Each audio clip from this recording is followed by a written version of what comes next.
I have no idea when folks are going to be listening to this, but it is currently 1 o'clock in the morning. I just wanted to give a little bit of a promo to the beginning of this bonus episode here to say that we had a couple of audio issues and a couple of sync issues. I have done my best to go back and fix them in post, but there are a couple of parts of my audio and Taylor's audio where the audio is a little bit swallowed, but I've done my best to boost it in post, so hopefully it doesn't sound too bad. Also, there's a couple of sync issues with Jack's audio. Since he moved, he didn't have a stable internet connection, but hopefully it should be fixed for future episodes. But I just wanted to let you guys know of that. I am posting this so late that our real mainline episode is going out next week. So tune in for that. Looking forward to Alcatraz versus the Knights of Crystalia. We'll catch you then.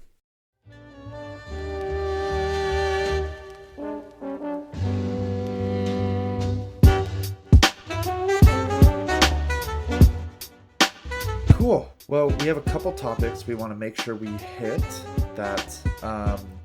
Graham, I don't know if you're going to keep this in, that we're recording a little bit extra way after we initially recorded.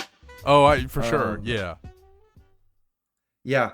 So, time jump forward, but we have a couple other things that we really want to talk about. I think one thing, and I'm just kind of jumping straight into it, was I wanted to, and I put this just in the group chat and then we decided to talk about it. I wanted to clarify a little bit of what I meant when I said, because I thought of a better way to articulate it.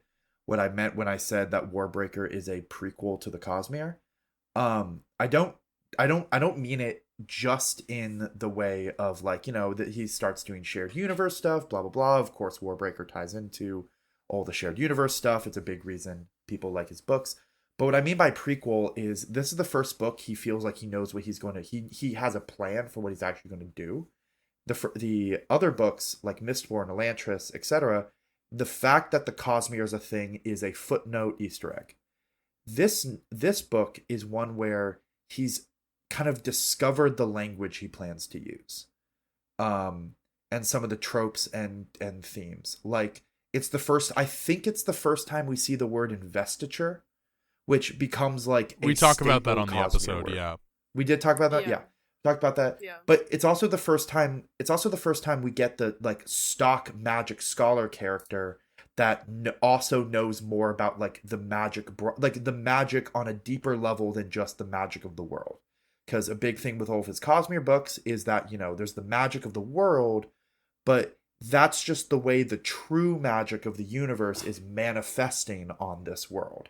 That's a big thing he does as well, where we don't see it a lot here in Warbreaker, but we're going to start seeing in future books, which is for nerds that love to peruse wikis of fantasy series and IPs like me.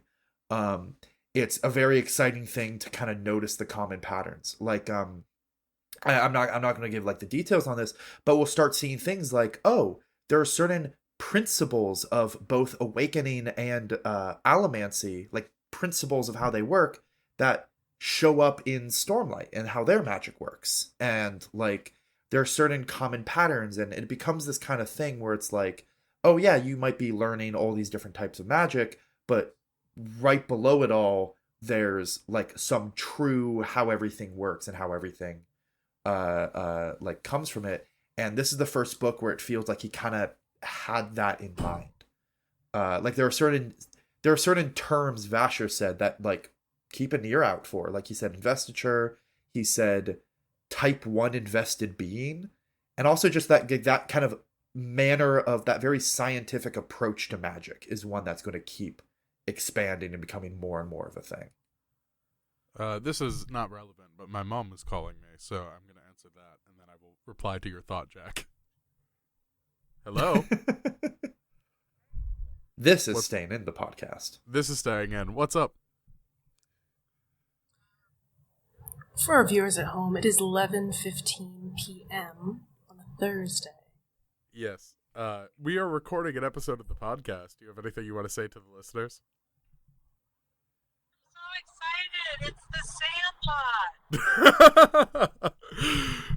That didn't come through at all for me. It's not coming through the the Discord call, so Jack and Taylor can't hear you. But the listeners at home just heard my mom say, "Oh my God, it's the Sandlot." Okay, right. sorry to have interrupted. You're a star now. You'll be going up to the airwaves. Love you lots. Oh my god. All right, love you, bye. Well,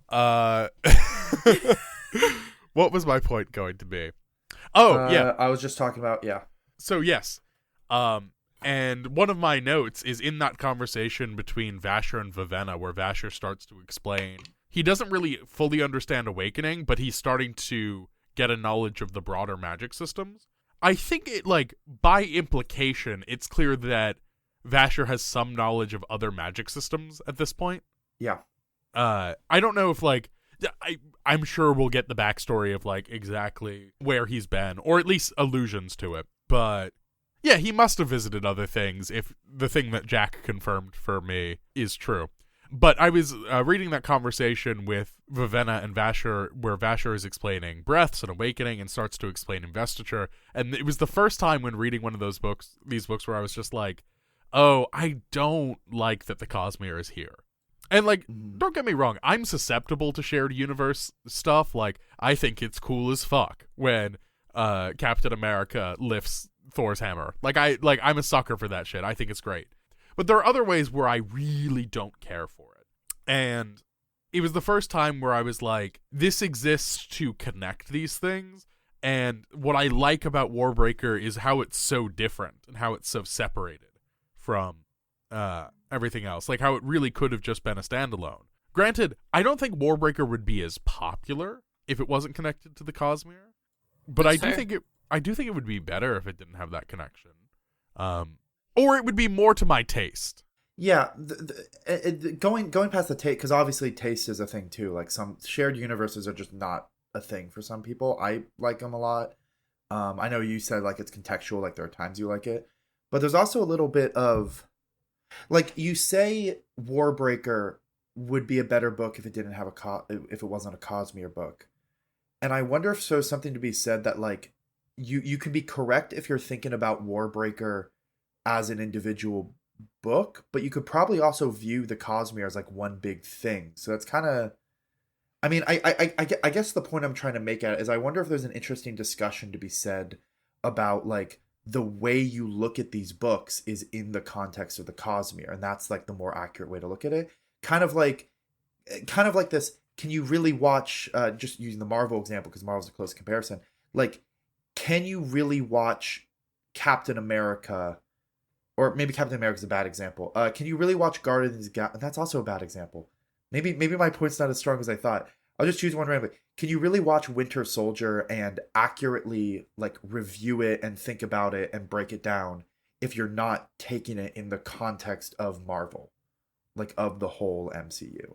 Sure. I think my point more broadly is like, yeah, absolutely, we want to understand these books in context. I mean, that's this whole project. We want to read them in publication order and understand them in all the context of the books that become previously. But I think to make this distinction more particular, I think the point of this project is we are putting it in conversation with all of the books previously, not just the Cosmere. And yeah, Alcatraz is strong because it doesn't have to be beholden to anything. And also, if this book was completely separated from the Cosmere, I think it looks very different in a way that maybe I don't like. I'm not sure. Because I think Biochroma, while I think it's the Cosmere stuff in it is the least interesting, it's also probably, well, I don't know how Sanderson writes. Maybe he worked backwards and it was like magic system first, because in some ways it feels that way. But one of the things I really admire about this book is it's so character forward and the magic system seems so on the back burner, and the world building seems so on the back burner. Real quick, I can't answer that. He does tend to do like that. That's like an admitted thing of his writing process. He does tend to do magic system first, at least in broad strokes. Okay, that makes like sense. like Stormlight started with big magic swords are cool, aren't they? And then Stormlight happened. Yeah. Okay. I just feel bad because I have like very little to contribute to this conversation, just because this is my introduction to the Cosmere is this podcast. Like, I do not know what's ahead, and to me, I think maybe if I wasn't so closely reading, I wouldn't have noticed what a strange. I think that the the conversation between Vivanna and Vasher was kind of out of place, but it was out of place for a reason, because we were learning slowly that Vasher is far older than we like suspect, and then also that he has some sort of weird connection with the Returned in some way. Like that he knows way more. He knows way more than he was giving credit for, or stuff like that. Like I don't know. I think it was strange and out of place, but it was there for a reason, and I don't know. That's I feel bad. Is kind of all I have to say, because like I don't know how this connects to any of the Cosmeres, like, or the Cosmere. Like you're like saying like they all connect, I guess, but I just like, wouldn't it need to be sci-fi? Like I don't know. It's one of those things where like I'm really looking forward to seeing how you react to some things, because like, okay, here, I'll give this with as few spoilers as possible. One thing that I genuinely really like is a character that we've already encountered in the Cosmere becomes sort of the image that people have for death. This character becomes like the Grim Reaper, would be the association. And I think that is like where the Cosmere sort of works for me. Where like this planet that we've never heard of and we don't know their magic system or how things interact, people still think of this character as death, even though this character is from a completely different planet. Like that's the part where I'm like, that's cool to me. Like, I wonder how this figure of death arrived at this planet, and there's no explanation. I think that's good. I'm also so interested that I'm also super interested, Taylor, to specifically see how you react to the Cosmere connection stuff, because when I read these books originally, I didn't read them in publication order, and I went in knowing about I knew it was going to be a kind of shared universe thing, which I guess you know that as well. But also, I'm rereading most of these books, so when I'm reading Warbreaker now, I'm reading it knowing every single piece that like shows up later in a later book. So I am genuinely super curious to keep hearing your thoughts about the connected universe, especially since like right now when I say like prequel, like right now we're laying the groundwork, like I'm noticing all the Cosmere stuff, but to any reader when these books came out, that would have been completely like no, like, yeah, because the Cosmere hadn't really happened yet. They only mean something in context. When you talk about the Cosmere, is it really, to me, when I hear you guys talking about the Cosmere, I have this perception that it's like the Stormlight Archive and then all of his other random thoughts he had that he kind of fills in the gaps for. Like, that's kind of how I see it. Whereas, like, I think that might be, like, the wrong perception. Like, there are really important beats in other books that are not just Stormlight. I would say that for sure. The Stormlight Archive is very much his magnum opus. It's very much, like, the big epic fantasy, and it's a series that does start to have a lot of the connections in the later books. You're not going to see any of these connections in, like, book 1 of Stormlight Archive. It's very much just an as it goes on. Well, you'll see one character. In book 1? Yeah. I don't remember off the top of my head, but Hoyd. Anyways, keep going. Oh yeah, Hoyd. That is actually the answer. Yeah. yeah. But I just think of him as default, so I wasn't even thinking. But yeah, but no, it's I wouldn't so much say it's like Stormlight and then his disconnected thoughts, because Stormlight, I guess one thing to get across is Stormlight is not a story, at least yet, who knows, I haven't read the next 6 books that's supposed to come out of it. Stormlight, right now, is not a story about the Cosmere. It's a story about Roshar, which is the name of the planet it all takes place on.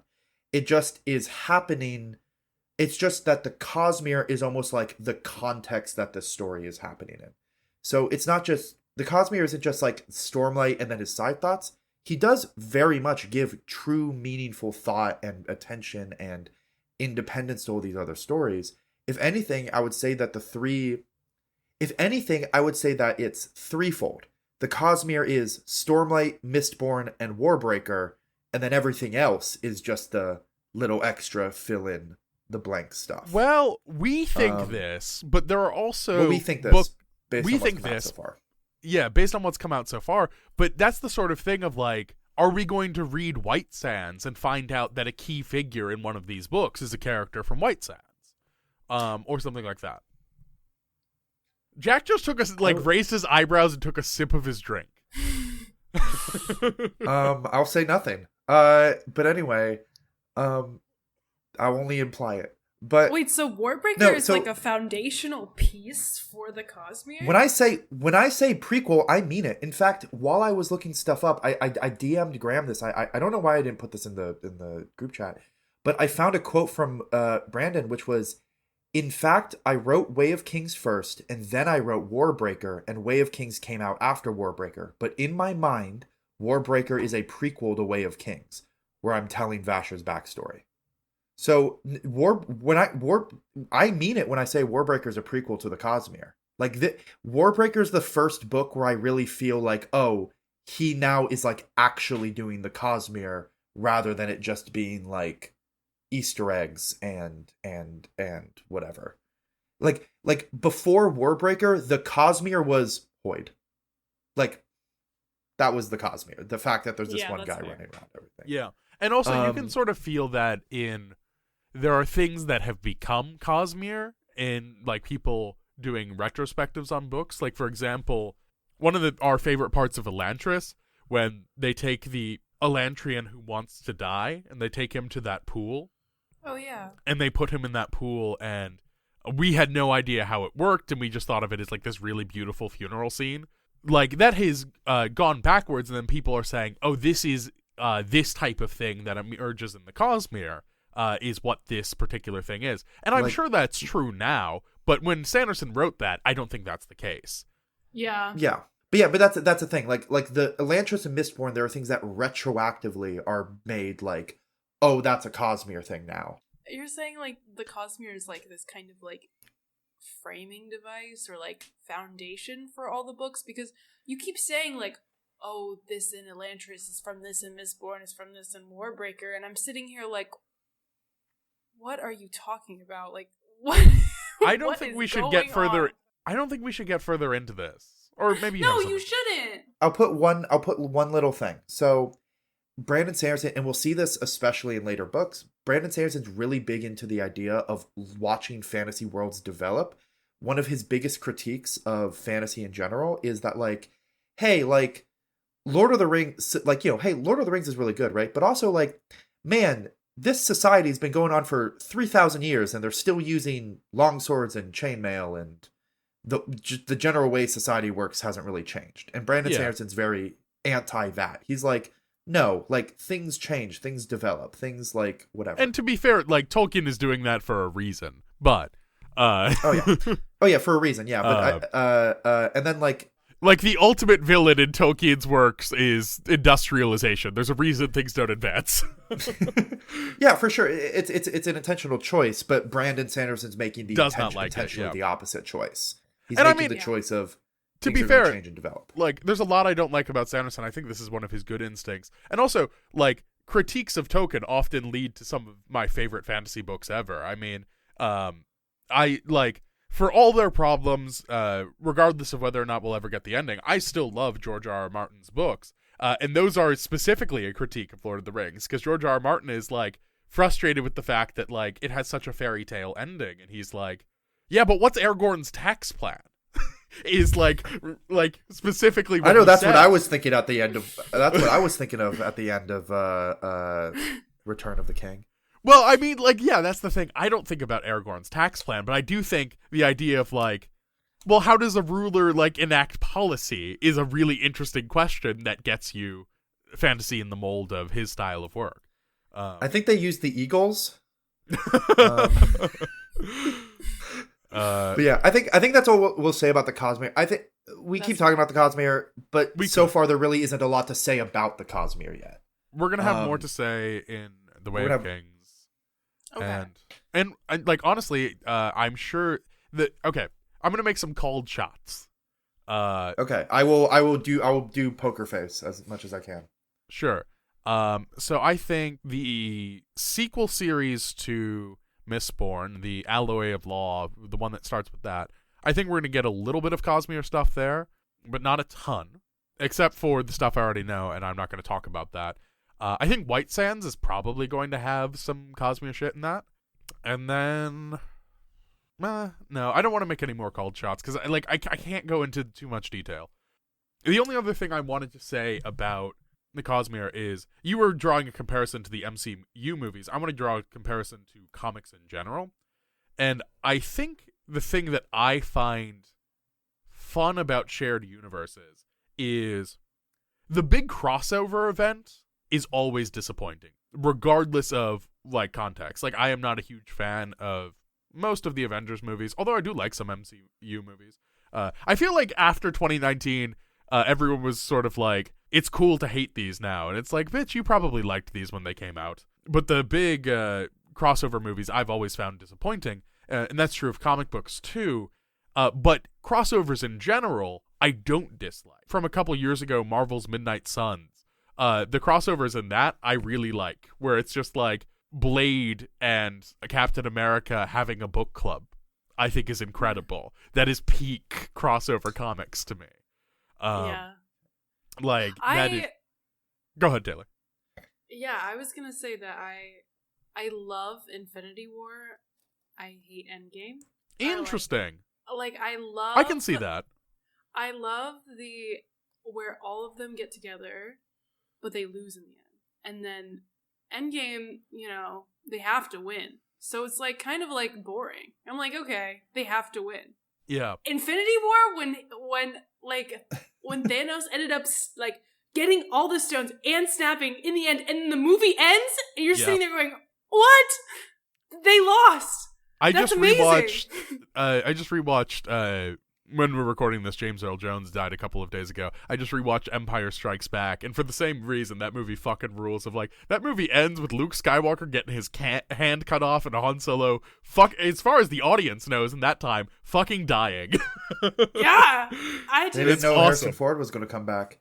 But I last quick thing I'll say about the Cosmere is when it comes just about crossovers. Crossovers will happen. Brandon Sanderson's always stated motivation for crossovers, and sometimes he holds to this, sometimes he doesn't, is that what he thinks the big crossover event's going to be, it's not going to be like Rowden meeting Kaladin, the main character of Stormlight Archive. It's going to be like the interesting part of crossovers he finds is culture clash. The big crossover event is like the society of Stormlight crashing into the societies of Mistborn. So there's not going to be like a big, at least, like I said, this is what he's saying. Obviously, we haven't gone through those books yet. Who knows what will change. But right now, the plan is not, it's going to be the big Avengers meetup. Taylor, this is the reason. We were having a conversation earlier where we were talking about the future of this podcast. This is why we have to be ride or die for this thing. Because, I have to know Taylor's reaction to the thing that Jack and I hate. I have to know Taylor's reaction to the thing that Jack and I hate. Have we said that? Have we said what that book is? Don't say it. Nope. Don't say it. Oh, we haven't even said what the book is. Okay. Well, here's the thing. We have alluded to one of the books that Jack and I hate, but there's another choice in a different book that Jack and I also hate. Wait, there's two I can't Jack remember. Hates? There's one book I hate that Jack hates. There's a choice in a different book that Jack finds unbearable. Yeah. Awesome. You're gonna have to remind me what that is, because I can't. It's 11:30. I'm dying. I can't remember exactly what it is. We can talk about this later. Yeah. Speaking of it being 11:30 and I'm dying. What else do we want to make sure we hit on? Okay. Yeah. So the two other things that I briefly want to talk about.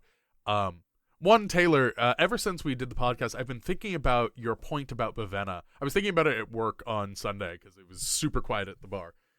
But while I was thinking about your point about Vivenna and her arc and how you really liked it, I re-listened to the last hour of the book and won over to your side because that ending for her is so strong, but also I see why my reaction was the way it was. And I think it's because her ending is so strong and so good but I don't, at least at the time, I felt like it was a little rushed and kind of unearned. I guess because you were reading the last, Yes, I read it the night before. You read the last half of the entire book in a one single sitting. day. Yeah. So of course I felt rushed to you. Yes, and upon rereading the last hour, the thing that sort of strikes me is, again, her ending is so strong, The whole, like, I feel like we were harsh to the ending on the whole episode. Broadly, I do like it. I just don't like Vasher's role in it and, like, the statues coming to life. I'm like, whatever. But I do feel like her ending is so strong that it sort of covers up and bandages a lot of the issues I had with it, where I was like, I wish we had, like, found a better balance there. But, oh well. Yeah. Yeah. So, part of the reason we're recording this is for me to say Taylor was right, actually. Thank you. I feel like that's gonna be. I feel like it's gonna be a running theme. Taylor was right. Yeah, Taylor is often right. I think that the more and more I pull away from this book, the more deeply I love Vivenna. Like, I just keep thinking about her arc over and over again. And I think what I loved about her so deeply was how unlikable she was in the very beginning of the book. Yeah, Vivenna doesn't really become a likable character until, like, the last 10 chapters. Well, I see that's what you think, but, like, to me, I'm very drawn to unlikable characters because Oh, for sure. No, I'm fully there too. Yeah, I'm like A character can be compelling and unlikable. That's why you're friends with us. yeah, exactly. I think that an unlikable protagonist is usually is a pretty, I don't know. I find that they have my favorite kinds of arcs is what exactly. is what I was going to say. I mean, one of my absolute favorite books of all time is Jonathan Strange and Mr. Norrell, a book about the two worst men ever. Yeah. I haven't read that one. Or I haven't even heard that one. But I recently read Sarah J. Maas's A Court of Silver Flames, and that book is in the POV of Nesta, who is a sister, and she's very unlikable in the beginning, and I love that arc. So yeah, love Vivenna. I should read more Sarah J. Maas because, like, she gets recommended often, and she's so, like, popular right now that I feel like I should read her stuff just to sort of know what's going on. Yeah, I feel like so much of, at least, romance fantasy is very romantasy, but also, like, that rubs off on just, like, the popular genre in general. It's sort of the same thing I feel about, like, I love RPGs in video games. I've never played Mass Effect, and I think because of that, there's just, like, a whole chunk of, like, gaming history and knowledge that's just missing from my vocabulary. So one of these days, I gotta go back and play Mass Effect. And also read all of Sarah J. Maas. These are the same to me. Yeah. And maybe I'll actually go read Tolkien. I watched the movies, but if you're gonna go back to Tolkien, I highly recommend. I'm sorry, Kate. I'm sorry. If you want the best version of going back to Tolkien, I highly recommend the audiobooks that Andy Serkis did. He did those over the pandemic, and they're all really nice. And if you are someone who can, like, interact with audiobooks, I highly recommend them. The old narrator for the Tolkien books did a good job, but he also put me to sleep. Okay, the only other point that I wanted to hit is I feel like we skated over it a little bit. We do have to talk about the fact that the villain of this book are, like, anti-colonial figures. I do feel like we skated over it in the main episode. Oh yeah. When I got to that point, I put a sad face in the margins, and I was like, why do the freedom fighters have to be the bad guys? Yeah. Like, what is that? I'm on their side. What the fuck? For those that didn't read, the ultimate, like, orchestrator of, like, all the people who hired Dent, the ones that were trying to make the war happen secretly, were the Pankal, I think they were called. Which was just like the Pankal, which was like an ethnic minority that was, like, had their own nation that was colonized and is now a part of Hallandren. Sometime in the past. No, not just part of Hallandren. Not just part of Hallandren. They were the original owners of Hallandren. Oh, correct. That is text. Yes, they were the people that were here first when the people that would go on to found Hallandren showed up. And I would also like to point out that this is sort of a thing that Sanderson is going to return to, is that, like, this idea of colonialism, of, like, settler colonialism that displaces the original people. It's going to be something that he returns to. Taylor, I'm interested to see what you are smiling at. But settler colonialism in this way is something that he's going to return to a lot because it is a key fundamental piece of Mormonism. Of, like, settler colonialism is part of the religion of Mormonism. Of, like, there has been a nation that has been displaced that we are taking over. And what's funny is I was about to go into more detail of it, but the thing that really sort of highlights it is a book that we will get to, The Way of Kings, and really those books as we go along. Yeah, so this is going to be something that Sanderson returns to, which is fascinating because I think he really sort of drops the ball in this one, whereas, well, I mean, Wind in Truth isn't out yet. We don't know how this thing lands fully as an arc. He definitely approaches the topic differently. That's for sure. Very differently. Because the Pankal really don't have a voice. We don't have a Pankal point of view character. We have Tonk Fa, who's our main Pankal that we see throughout the book. Oh, is Tonk Fa Pankal? I don't remember where that showed. Yeah, I don't remember where that showed up in the text, but I know it popped up somewhere else where I saw that. But he's Pankal. Basically, I totally missed that. What was important about Tongfa being Pankal was that Denth specifically didn't say his nationality. Like Jules was proud to be a Haladrian, Tongfa was proud to be from Pankal, and Denth was like, you don't know where I'm from, and I'm not saying.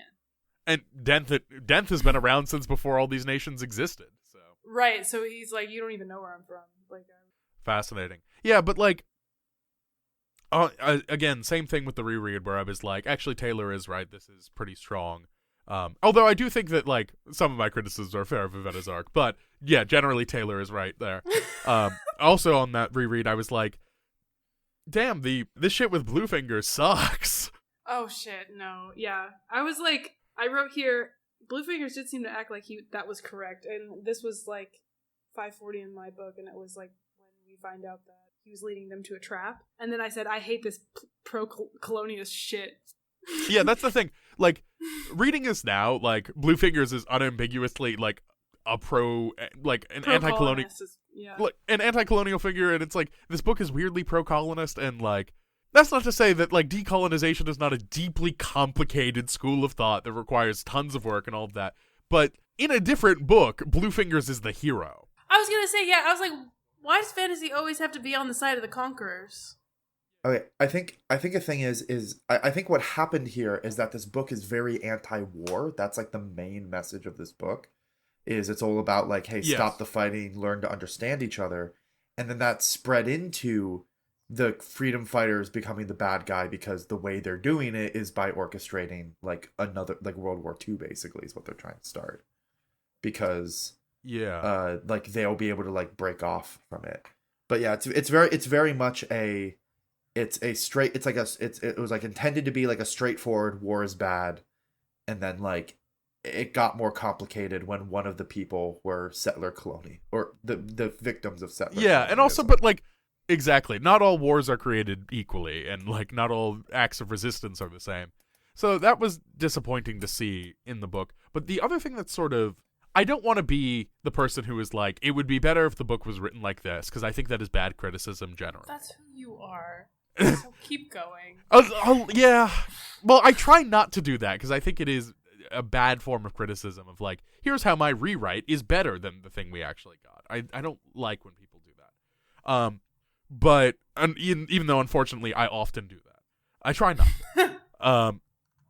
But the thing that sort of thinking about Bluefinger's plan is like his plan is to start a war between two nations, and it's like on the second reread I was like, wait, why doesn't Bluefingers use his new army to attack the capital city that's colonizing him? Or like be like, hey, if you don't negotiate terms with me right now, I'm gonna raise your fucking country to the ground. Yeah, because they're starting. So wait. true. Yeah, because the whole plan. I didn't even think about this. Yeah, the whole plan is that they're going to start a war between Idris and Hallandren, but they have Hallandren's entire army. Like they control the Lifeless now. Hallandren no longer has an army. Or they have like a token army. Put your hands up, dog, and get the fuck out of here. They have exactly. What are you talking They have about? a token army. Like I think they mention that they do have like normal living human soldiers, but like as a token kind of force, not like as a real army. Yeah, and like even if it like, I think you could even do the Sanderson's messaging of like he doesn't want war to happen, but like you don't need a war to happen if you control both armies. You could just be like, hey, let's stop doing settler colonialism, motherfucker. It's our army now. Yeah, I hate You are that's so true. I hate to be too abrupt, but I do have to get going soon. We've been going a little longer than I expected. Okay, yeah, no, it's totally fine. We talked for 45 minutes before this, and then we recorded for 40 minutes. So, yeah, we're totally good to end here. But, yeah, those are just 2 points I wanted to make towards the end of just, like, one, the settler colonialism stuff sucks, and also, what was Bluefinger's plan? Don't worry about it. Well, Start a war. I wanted to say in response to you saying that rewriting is bad criticism, I do think it's interesting craft talk, though. So, yes. Like, if we're talking about writing as a craft, I think that's helpful as being like, oh, this could have been like this. Like, this could have been more interesting if you did this in a craft perspective. But as a criticism, it's bad. It's like not a good. That'll be our spin-off podcast, writing advice. I will be terrible at that. Oh my god. So far, my advice is just do it. Yeah, that's good advice, honestly. Yeah, I think I do really good. Yeah, you have to go to bed. I'm gonna do such a weird Wheel of Time podcast because I'm sorry, I was reading it, but I'm gonna talk to y'all about the Elder Scrolls 3 Morrowind and how that does the Wheel of Time better than the Wheel of Time. I am so excited for that. But anyway, I'm gonna go ahead. All right. Yeah. All right, let's stop the recording. Stop. Good night, everyone. See you next month. Grab a book, hit the beach.